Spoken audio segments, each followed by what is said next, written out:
Alright, gents, so I was saying you shouldn't buy an inverter generator, right? Here's why, and allow me to turn on my flashlight. Okay, so this thing is just fucking crammed in here. Now, that isn't usually an issue, but here's what makes it an issue. So, over here is the cowling outside because for whatever reason, they decided to mold the fuel tank into the cowling rather than having it as a separate unit. So you can't just fucking take off the cowling. If you try to take off the cowling, the fuel tank is gonna fucking spill everywhere because it's part of the cowling. And, like, generally speaking, if you have problems with your generator, you are going to have fuel in it when you have those issues, and then trying to drain this thing is such a fucking bitch. So it just spills everywhere. That's problem number one. Problem number two is it's not very easy to get off. Once you figure it out, it's not too bad, but once you get into it, it just gets snagged on everything, and you hope to God that you don't break any of these little tiny cables that are on the edges.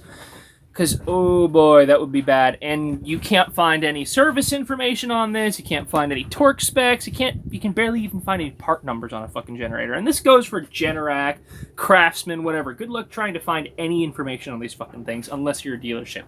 Problem number two. Because it's an inverter generator, all of the stuff to control it and all of the hardware to turn the power to AC and kind of run it to the things you need it to is right here. Now, that's all well and good. Very simple, very elegant, very compact.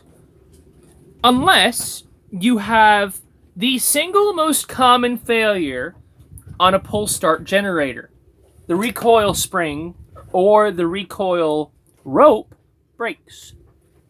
Now you're fucked. Because you have to take off the cowling, you have to drain the fuel tank, then take off the cowling, and then you have to pull this fucking thing off. And then you have to pull it apart. And then you can get to the recoil mechanism. Take it out. Fix your string. Put it back in. Put the whole thing back together. Put the cowling back on. And try to start it. Realize that you forgot to plug in one of the cables. Take it all back apart again. Plug in the cable that you forgot. Put it all back together again. And now you can actually fucking run the generator again. It is an absolute fucking shit show. But hey, at least it works.